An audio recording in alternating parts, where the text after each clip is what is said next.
Planter Indonesia. Kali ini kita akan membahas bagaimana strategi memanage pertanaman kelapa sawit kita berada di lahan yang berpasir. Karena pasir merupakan bagian dari tekstur tanah, di mana pasir ini memiliki karakteristik yang kurang menguntungkan bagi pertanaman kelapa sawit jika dalam kondisi terlalu banyak. Tekstur pasir memiliki kemampuan untuk menjerap air dan unsur hara yang sangat rendah. Artinya bahwa pasir ini memegang air dengan kemampuan yang relatif sedikit, dan dia juga memegang kemampuan untuk memegang unsur hara yang diberikan dalam pemupukan kita juga sedikit. Sehingga bahwa kandungan pasir yang terlalu banyak di dalam pertanaman kita, di lahan kita ini, hasilnya adalah tidak menguntungkan bagi tanaman.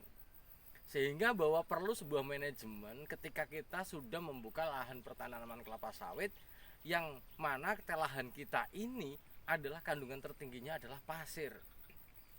Yang harus dilakukan pertama adalah pahami dulu berapa banyak pasirnya, apakah dia liat berpasir, sehingga bahwa kita memiliki kemampuan untuk menelaah dulu lahan pasir kita ini.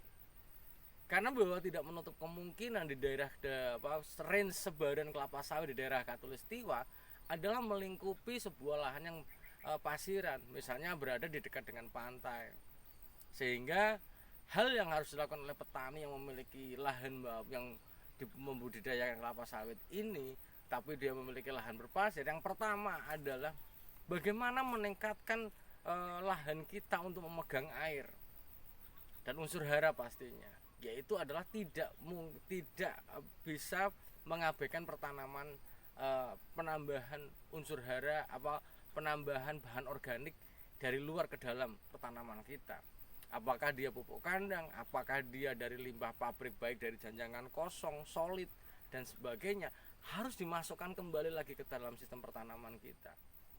Apabila tidak ada di dalam bahan organik, maka lus ataupun ke tekstur pasir yang ada di lahan kita itu tidak memegang air dan tidak memegang unsur hara.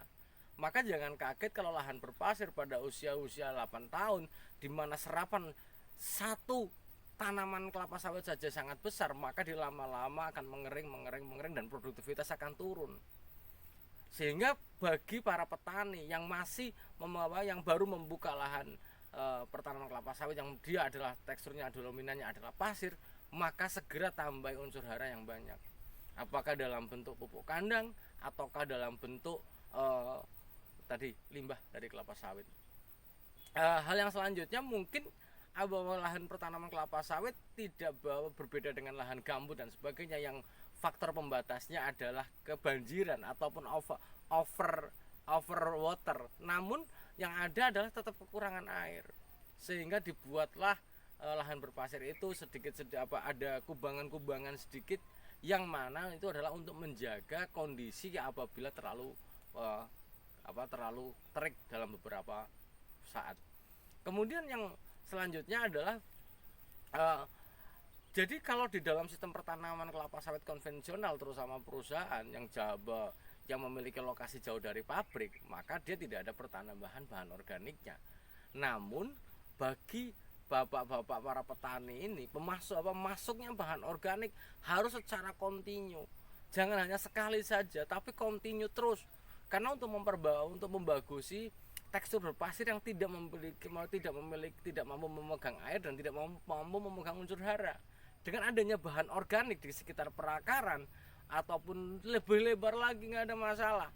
Maka yang ada bahwa lahan berpasir lama-lama mampu memegang air dan mampu memegang unsur hara dalam jumlah yang relatif banyak, sehingga akan memberikan sebuah kondisi di mana hal itu akan mungkin untuk memenuhi kebutuhan dari pertanaman kelapa sawit kita.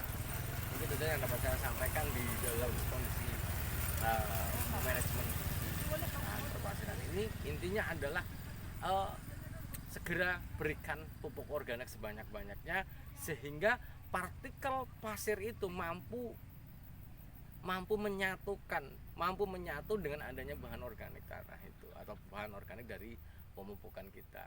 Mungkin itu saja yang dapat saya sampaikan. Terima kasih. Salam Planter Indonesia.